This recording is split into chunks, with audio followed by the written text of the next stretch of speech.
Volkanovski vs Topuria has the chance to be one of the best featherweight fights of all time, and rightly so. The hype is unreal as you see the undefeated Topuria fighting a Volk just coming after getting knocked out into the shadow realm by Islam Makhachev. This video will be part of a two-part breakdown. I will take the Volkanovski and why he will beat Topuria, and later will come Topuria beating Volkanovski. But getting right into it, Volkanovski is the champion and the featherweight GOAT. When you want to look at these featherweights, you look at the Jose Aldos, you look at the Max Holloways, you are looking at someone that has beaten them combined 4 times. Yes, Max Holloway and Volk was 3, but Volkanovski at featherweight is unreal. And I understand when you want to say that coming off of getting knocked out by Islam, it is difficult to wrap your head around Volkanovski winning at featherweight, but I just don't see it. And there are certain instances where coming back too soon can hurt you, yeah. But let's not look at the instances where it doesn't matter, where you have Alex Pereira getting knocked out by Izzy and then coming back to beat Jan Blachowicz. So I don't really think that's big of a factor. I think it's more of a mental edge, which I think Volkanovski has. And getting more into his style, Volkanovski is as rounded as you want to be in any division. Whether that is his striking, whether that's his grappling, whether that's his wrestling, he mixes it up so well to where you just don't know what's going to be thrown. And you can kind of see it in that Brian Ortega fight where he's throwing so many feints just to get a read on Brian Ortega, and he got it. He essentially then would work off of that. A lot of people say downloading, and I want to refer to Lomachenko in boxing because this is what he's notorious for. He'll start a little bit slow, download, read, and then once those later rounds come, take advantage of it. And that's what I like to say happens with Volkanovski, and you see it again in all of these fights, whether it be the Max Holloways, whether it be the Ortegas, whether it be the Yair Rodriguez. These are fights where he is essentially losing that first round and downloading information, and then he makes his read off of it in those coming rounds. And that's what I think might be the difference when you go against the guy that is not as experienced in Illia Topuria. And while Topuria, we will get to a little bit later, he has his weaknesses, and I think that Volk can take advantage of that. But going back to Volkanovski and his skill set, this guy throws everything. Whether it's that lead leg kick, whether it's the overhand right, whether it is the takedown. I mean, just the final sequence of this Yair Rodriguez fight where he is, I mean, it might be the best interpretation of his skill set, where he's throwing strikes, then dumping into a takedown, and then ground and pound. And that's what I just see Volkanovski doing, mixing everything up to where the inexperienced Topuria just does not know what to do, because there are instances in where Topuria just absolutely clocks Volkanovski, and it's a round 1, round 2 fight. But I don't think that's going to happen.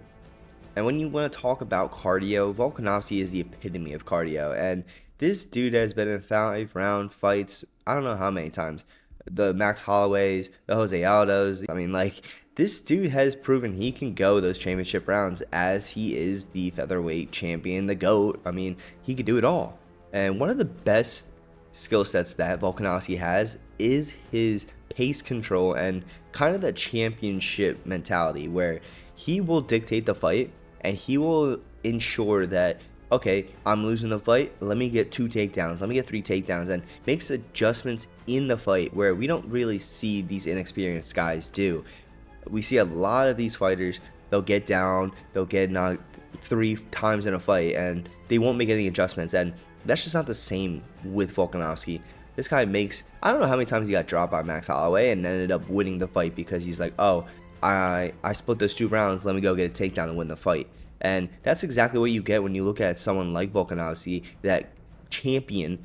They make championship adjustments, and that's again what I see happening in this fight. Again, the first 2 rounds is going to be difficult. Topuria probably is going to just pressure, but I see that Volkanovski will make the adjustments. He will dance around, he will get those leg kicks in, which I think is going to be a huge factor. And when you look at the fights Topuria and Volkanovski has, they both like to chop down that leg, and you see it in Topuria against Josh Emmett where he is peppering that leg kick, and I think Volkanovski will essentially check it and keep moving forward. But it's so wild that this fight is going to happen, because I think of these 2 fighters almost having the same skill set. And obviously Topuria is a little inexperienced, but these guys can throw whatever. These guys can take down.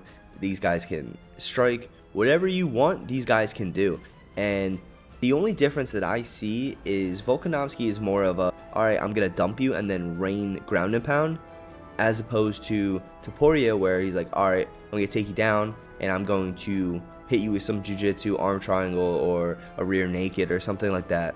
So I think we might see that as well, and I think that Volkanovski understands how the fight finishes, and he doesn't need to look for a submission. He essentially will inflict damage as long and as quick as he can, because he know that difference is going to be made, as opposed to looking for a type of submission where it's going to take 3 minutes, and by the end of it, not only are you tired, but you got nothing done. So I think that might be the deciding factor when it comes to the ground and pound and grappling exchanges.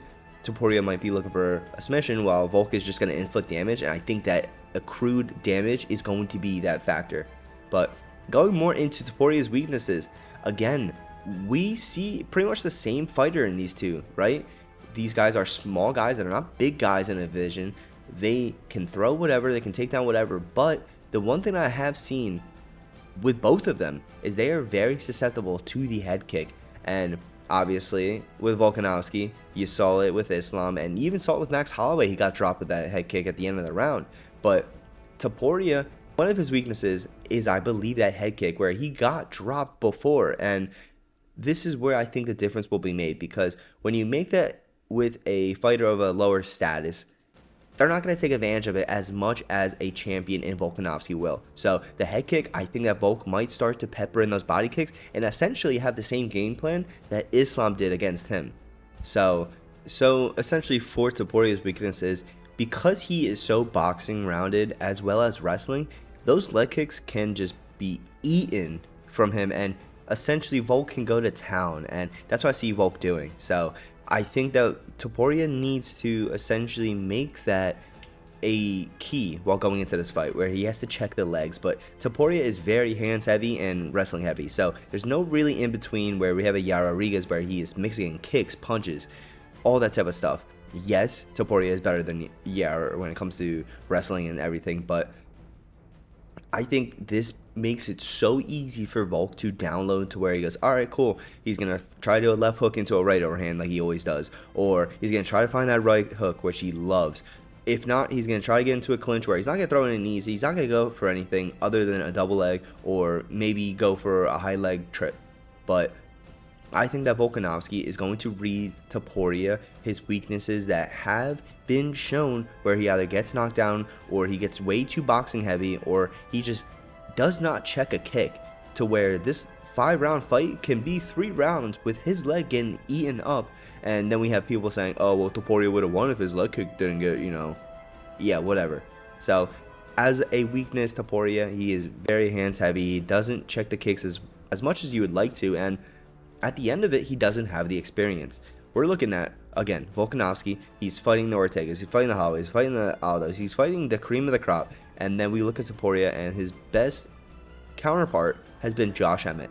So that's all you need to know about his weaknesses. But going back into Volkanovski, again, we are talking about someone that is the GOAT of the division, and his conditioning and endurance essentially shows that. He has gone this 5-round fight, and I don't see it going anywhere else from that. So in conclusion, I still believe in Volkanovski, and I know a lot of people are going to say, oh, well, he just turned 35 and the whole championship 35 thing.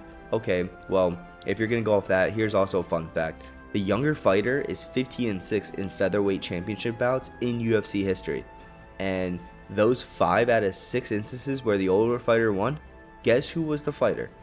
It was Volkanovski. So I don't want to hear any of this where the 35 age drop off is. Like, that's not going to be a thing with Volkanovski, right? We're talking about someone that honestly cut from rugby so heavy to where he has this endurance. Alexander Volkanovski will prove to, honestly, the world why he is the featherweight GOAT and why he should not be disrespected in this fight as he is, because everybody is going with Topuria right now, and I just don't see it when he does not have the experience. He has the weaknesses that he has, and he has not shown that he can fight a top tier talent other than Josh Emmett. And Josh Emmett, at that, in his own regard, I don't think that he matches up with Volkanovski either. So if we're looking at Josh Emmett being the cornerstone of how good Topuria is, we're looking at something totally wrong. So I want to know what you guys think. Do you think that Volkanovski can take Topuria down, even though he got knocked out 4 months ago? So I think that he does. Thank you guys for watching. Please follow, please like, please subscribe, please do all that fun stuff. It really helps us out on this channel. But for now, it's been studs.